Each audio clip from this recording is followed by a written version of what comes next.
Hey there, Cheese here, and welcome back to the Mega Man Zero Perfect Runs. Sorry for the short delay in videos, by the way. I've been chugging along at a pretty good clip, but then I had to stop to train my brain. I'm getting back on track now, though, so it's okay.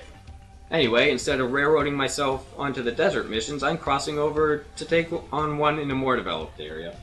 Apparently, there's an enemy transport train loading cargo right next to our base, and we want that cargo.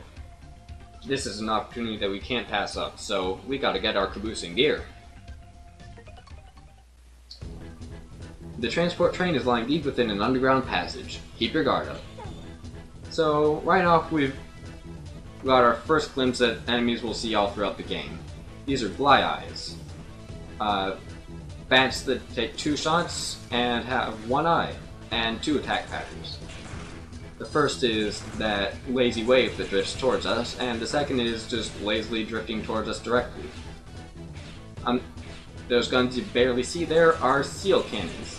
They're cannons that are sealed to the ceiling, and have I mentioned that the bats are everywhere in this game, especially this stage? Goodness.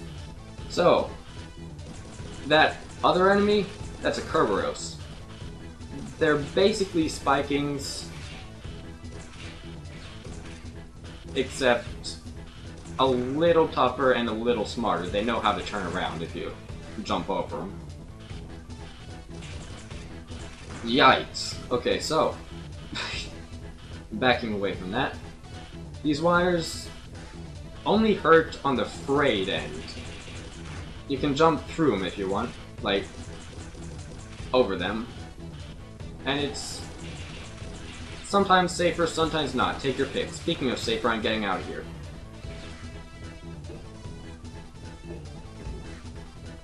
Yeah, dashing through areas in that section, sometimes easier, sometimes harder. Take your pick. This is the mid-boss, it's the Meta Rook. It's always approaching, so we're always hitting it backwards. It's guarded by that thing that only retracts when it does the pellet shot attack. However,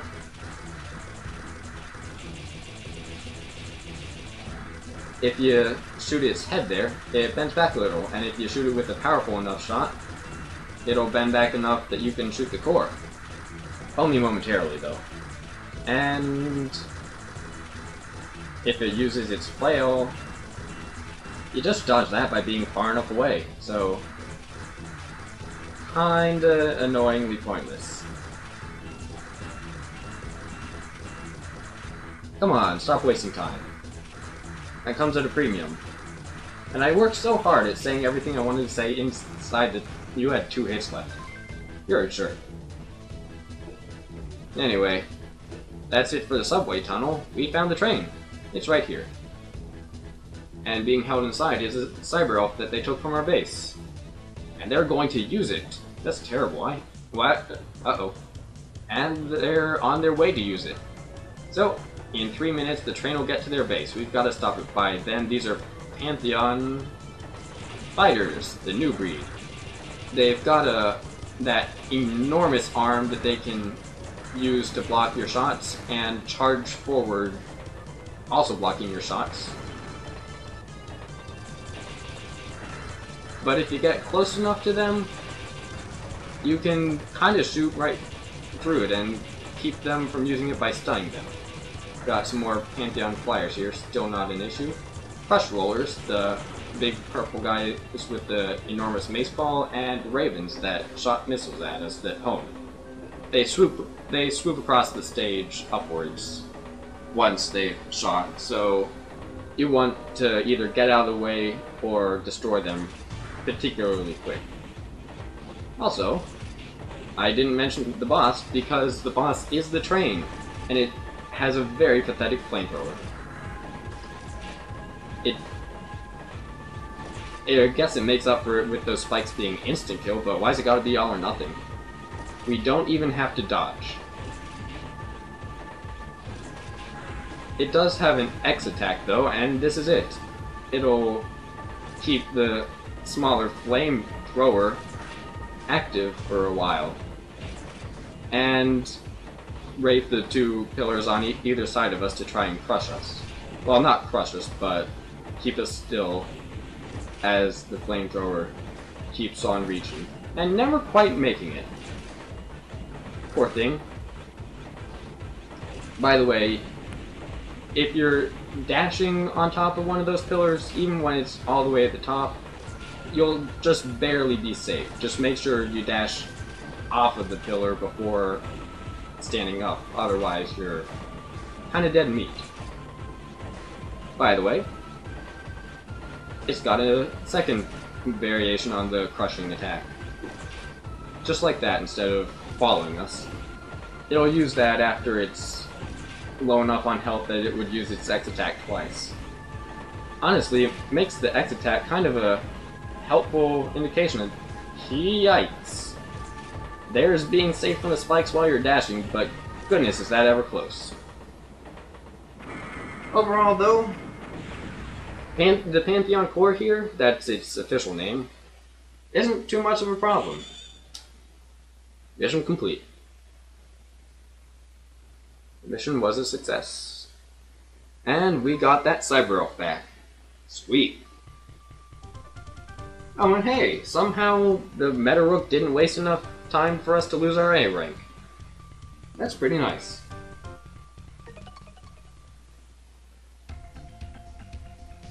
Thanks to you, the abducted Cyber Elf has been saved, and the enemy supply route has been cut off. Thank you very much, Zero. We owe all of this to you. Cyber Elf, you rescued his only child, but she is a unique... Yes, Cyber Elf, yeah. I'm not reading all that every time. Anyway, feels good to be back in the swing of things. Not too hard of a stage, but there are some outtakes, so let's get right on them. Enjoy! Hey, have you heard of the I Like Trains kid? He's pretty cool, but there might be something wrong with him. I don't know if he's cursed or if it's something with his brain, but the only thing he ever says is I like trains. I like trains. I like trains. So here's where we start to meet most of the enemies we will start recognizing throughout the game. Starting with Fly Eyes. They're these falling down holes fast. There's two ways they can attack. The first is this waving up and down, and Note to self: don't be dumb. Act. And what kind of a performance was that? So here's where we start to meet some common enemies that'll get under our foot. Yes, under our foot for the rest of the game.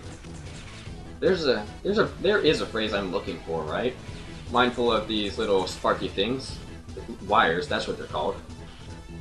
The only yikes are scary. However, the wires are totally harmless except for the frayed end, where all the dice jumped into that. Cannons that are sealed to the ceiling and like to fire off shots. They're bulky enough that if they're out of the way, it's not worth messing with them. Mindful of these wires here. Only the... yeah, you're out of the way, I'm not messing with you. Only the frayed end, maybe I should mess with you. Fine. I can't mess with you from here. Kerberos. They're a slightly, what the heck kind of a dodge was that? Right here are a couple of Glyeyes. Oh, you home in on me. You home in on me very well. Well, now I know. Those two Glyeyes have gotten me more times than I'd like to admit. They'll guard themselves with the arm. And, I forgot about you. Pantheon warriors, not Pantheon fighters. And Glyeyes, not Fly Eyes. Honestly, I'd almost say that remembering the proper enemy names was the hardest part of doing the stage.